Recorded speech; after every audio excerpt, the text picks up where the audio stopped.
तो भाई कई बार होता है कि हम लोग कहते हैं कि वो चीज़ नहीं होगी, वो चीज़ नहीं होगी, और वो चीज़ हो जाती है तो वो चीज़ होती है। इसलिए मैंने कहा था कि भाई रोमन रेंस का रिटर्न नहीं होगा, जिमी ऊसो का होगा, लेकिन रोमन रेंस का रिटर्न हो गया। तो इसलिए मैंने कहा था कि रोमन रेंस का रिटर्न नहीं होगा, क्योंकि अगर मैं ऐसा कहूंगा तो रोमन रेंस का रिटर्न पक्का होगा। तो फाइनली रोमन रेंस का रिटर्न मैंने करवा दिया है भाई लोगों। तो भाई लोगों फाइनली वो चीज़ हो चुकी है जिसका सबको इंतजार था और जिसके लिए सब लोगों ने ये मैच देखा था। मेन इवेंट में हो चुका है ओरिजिनल ट्राइबल चीफ का रिटर्न समर स्लैम में। पूरा मैच के बारे में तुम्हें डिटेल में बताता हूँ सब कुछ होता कैसे है। मेन इवेंट में एक ब्लड लाइन रूल मैच होता है solo Sikoa versus Cody Rhodes का अनडिस्प्यूटेड WWE चैंपियनशिप के लिए। सोलो सिकोआ अपनी एंट्रेंस करते हैं, कोडी रोड्स भी अपनी बहुत ही ज्यादा लंबी एंट्रेंस करते हैं भाई, अंडरटेकर से भी ज्यादा लंबी एंट्रेंस थी। अपने कुत्ते को भी लेकर आ जाते हैं मार्केटिंग भाई, और वो अपने हेड कोच से भी मिलते हैं अपनी एंट्रेंस करने से पहले। उनके कोच जो है उनकी हौसला अफजाई करते हैं मैच के लिए। उसके बाद वो अपनी जैकेट पहनते हैं जिसके साथ वो एंट्रेंस करते हैं। उसके बाद अपना हेलमेट भी ले लेते हैं और फिर करते हैं अपनी लंबी चौड़ी बढ़िया सी शानदार एंट्रेंस। सभी लोगों से हाथ मिलाते हुए उनके स्टैट्स वगैरह दिखाए जाते हैं। रिंग के अंदर आते हैं, सोलो सिकोआ सामने खड़े होते हैं। समांथा एवरेन इस मैच को जो है अनाउंस करती है। उसके बाद शो पर ये मैच स्टार्ट होता है। मैच की घंटी बजते ही दोनों एक दूसरे के ऊपर टूट पड़ते हैं, लड़ने लगते हैं, शानदार मूव्स दिखाते हैं एक दूसरे को। लेकिन एंड में यहाँ पर एक फनी मोमेंट आता है, सोलो सिकोआ कूदने जाते हैं, कोडी रोड्स जो है सीधा ऊपर हो जाते हैं और टॉप रोप से लगाते हैं एक क्रॉस बॉडी। देन उसके बाद सोलो सिकोआ को टॉप रोप पर ले जाकर लगाते हैं एक सुपर सुप्लेक्स। एंड देन एक कोडी कटर के लिए वो जाते हैं, लेकिन यहाँ पर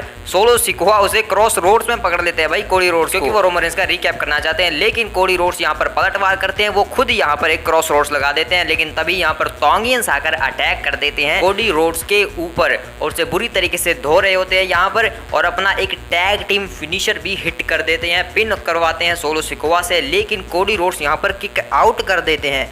कुछ देखा नहीं लग रहा भाई, जिमी जे ऊसो ऐसा ही तो करते थे रोमन रेंस के लिए, लेकिन कोडी रोड्स फिर से किक आउट कर ही देते थे वहां पर भी और यहाँ पर भी। लेकिन तभी यहाँ पर रेसलमेनिया के रिकैप्स होने लगते हैं, बस बंदे अलग है। यहाँ पर केविन ओवेंस आ जाते हैं, टोंगियंस की बैंड बजाने लगते हैं, लेकिन टोंगियंस जो है वो केविन ओवेंस के ऊपर भारी पड़ते हैं क्योंकि वो दो है, बंदा अकेला है। तो यहाँ पर उसे एक पार्टनर चाहिए और उसे मिलता है। यहाँ पर रैंडी ऑर्टन भी आ जाते हैं और वो टामा तोंगा को रिंग साइड पर ही देख लेते हैं। रिंग के अंदर आते हैं, तोंगा लोआ को लगाते हैं एक RKO।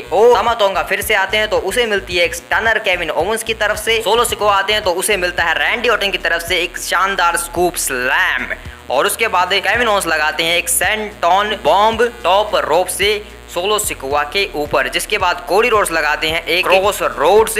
पिन होता है 1-2, लेकिन सोलो सिकोआ भाई किक आउट कर देता है। भाई बहुत बड़ी बात है ये, सोलो सिकोआ ने किक आउट कर दिया। हाँ भाई आगे जाकर रोमन रेंस से जो लड़ना है, अगर ऐसे ही हार जाएगा तो काम थोड़ी चलेगा। लेकिन रैंडी ऑर्टन और केविन ओवेंस जो है वो टोंगियंस को लेकर यहाँ से चले जाते हैं। रिंग खाली हो चुकी है। कोडी रोड्स जो है ब्रॉक लेसनर के स्टाइल में स्टील स्टेप्स लेकर आते हैं रिंग के अंदर, टॉप रोप के ऊपर से फेंक कर सोलो सिकोआ को स्टील स्टेप से बजाने लगते हैं। और एंड में जब वो सेम जैसे एजे स्टाइल्स को उन्होंने आई क्विट करवाया था उस तरीके से डराने लगते हैं सोलो सिकोआ को, लेकिन सोलो सिकोआ भागकर आते हैं और एक स्पीयर हिट कर देते हैं कोडी रोड्स को। पिन होता है 1-2, लेकिन कोडी रोड्स यहाँ पर फिर से किक आउट कर देते हैं। भाई क्या शानदार मैच चल रहा था यहाँ तक ये। तो इसके बाद जो है सोलो सिकोआ उन्हीं स्टील स्टेप्स का फायदा उठाने का ट्राई करते हैं। वो कोडी रोड्स को एक हिप अटैक देने जाते हैं स्टील स्टेप्स के ऊपर ही, उन्हें उसके सामने ऐड कर देते हैं। लेकिन जैसे ही सोलो सिकोआ भाग कर आते हैं, कोडी रोड्स वहां से हट जाते हैं। सोलो सिकोआ के बॉम्ब जाकर लगते हैं स्टील स्टेप्स के ऊपर। उसके बाद कोडी रोड्स लगाते हैं एक क्रॉस रोड्स, उसके बाद उठाते हैं दूसरा क्रॉस रोड्स, एंड देन उठाते हैं तीसरा क्रॉस रोड्स लगाने वो जाते हैं। लेकिन तभी अचानक से आते हैं इम्पोल्सर जेकब फाटू और वो लगाते हैं एक सेंटोन टॉप रोप से कोडी रोड्स के ऊपर। एंड देन उसके बाद एक और समोन स्प्लैश लगाते हैं कोडी रोड्स के ऊपर जेकब फाटू यहाँ पर। और उसके बाद सोलो सिकोआ को कहते हैं कि पिन करो, तो सोलो सिकोआ को उसके ऊपर फेंक देते हैं। 1-2 होता है, लेकिन कोडी रोड्स यहाँ पर भी किक आउट कर देते हैं। जेकब फाटू का दिमाग हिलता है, वो उसे रिंग साइड पर ले जाता है, वहां पर 2 सुपर किक्स बजाता है। उसके बाद उसे कोडी रोड्स को अनाउंसर्स टेबल के ऊपर जचा देता है एंड देन टॉप रोप से लगाता है एक शानदार समोन स्प्लैश और टेबल के टुकड़े टुकड़े हो जाते हैं अनाउंसर्स टेबल के। लेकिन जेकब फाटू को भी यहाँ पर पैर में चोट लग जाती है, वो उठ नहीं पाता है। तो वो सोलो को कहता है कि जाकर मैच जीतो। सोलो सिकोआ रिंग के अंदर ले जाते हैं कोडी रोड्स को और टॉप रोप से लगाते हैं एक सोलो स्प्लैश भाई। उसके बाद पिन करते हैं लेकिन किक आउट। फिर वो कोडी रोड्स को उठाकर समोन स्पाइक बजाने जाते हैं, लेकिन कोडी रोड्स यहाँ पर पलटवार करते हैं, सुपर किक बजाते हैं। उसके बाद टॉप रोप से लगाते हैं एक कोडी खटर भाई, जिसके बाद ये दोनों सुपरस्टार धराशायी पड़े हैं। अब कौन आएगा, लेकिन तभी म्यूजिक हिट होता है। Head of the table, the needle mover, original tribal chief Roman Reigns का यहाँ पर रिटर्न होता है। सोलो सिकोआ के तोते उड़ जाते हैं, रोमन रेंस रिंग के अंदर आते हैं, सोलो सिकोआ को एक सुपरमैन पंच बजा देते हैं और फिर उसके बाद पूरे अरीना को इंगेज करते हैं, स्पीयर की तैयारी करते हैं एंड देन हिट करते हैं अपने इतिहास के रिटर्निंग सबसे बेस्ट स्पीयर सोलो सिकोआ के ऊपर। और उसके बाद वो कोडी रोड्स की निगाहों में देखते हैं और कोडी रोड्स को कहते हैं कि तुझे मैं बाद में देखूंगा, निगाहों में, और रिंग से चले जाते हैं और दूर जाकर नज़ारा लेने के लिए खड़े हो जाते हैं। लेकिन कोडी रोड्स भाई अब भी डर रहा है, उसे डर है कि कहीं रोमन रेंस रिंग के अंदर ना आ जाए, क्योंकि किसी पे भरोसा नहीं कर सकते भाई। तो कोडी रोड्स की निगाहें जो हैं वो रोमन रेंस के ऊपर ही होती हैं और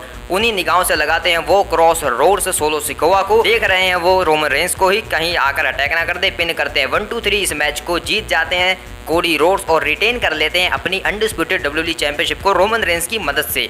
और रोमन रेंस दूर खड़े होकर कह रहे होते हैं कि मैं हूं ओरिजिनल ट्राइबल चीफ और मैं वापस आ चुका हूं। और इस तरीके से एंड होता है समर स्लैम 2024। रोमन रेंस यहां से चले जाते हैं, कोडी रोड्स अपना सेलिब्रेशन कर रहे हैं रिंग के अंदर। तो भाई इस तरीके से रोमन रेंस का रिटर्न हमें देखने को मिलता है समर स्लैम 2024 में और इस तरीके से यहाँ पर सब कुछ चीजें खत्म हो जाती हैं। रोमन रेंस का फाइनल रिटर्न हो चुका है, उसके बारे में तुम क्या बताना चाहते हो, क्या तुम्हारी थॉट्स हैं, कमेंट में बता सकते हो। तो भाई इसका मतलब ये था कि इस मैच को सच में सिर्फ रोमन रेंस के रिटर्न के लिए ही करवाया गया था, यानी कि भाई हमें ज्यादा कभी भी दिमाग लड़ाने की जरूरत है नहीं कि भाई ये हो जाएगा वो हो जाएगा। ट्रिपल एच के राज में वही चीजें होती हैं जो हमने सामने नजर आती हैं और जो पूरी दुनिया एक्सपेक्ट कर रही होती है कि भाई यही होगा और वही होता है। तो भाई आगे से मैं जो है अपनी प्रेडिक्शन के ऊपर थोड़ा फोकस करने वाला हूँ। मैं वही कहूंगा जो पूरी दुनिया कह रही होगी, भाड़ में गई मेरी खुद की चीजें। तो भाई रोमन रेंस का रिटर्न हो चुका है, इससे मैं काफी ज्यादा खुश हूं। इन फ्यूचर में सर्वाइवर सीरीज में हमें वॉर गेम मैच देखने को मिलेगा, blood line versus blood line, तो काफी मजे आने वाले हैं। और बाकी का समर स्लैम भी काफी बढ़िया था, तो उसके ऊपर भी वीडियोस आ जाएंगी। तो मिलते हैं उन वीडियोस में, तब तक के लिए बाय बाय।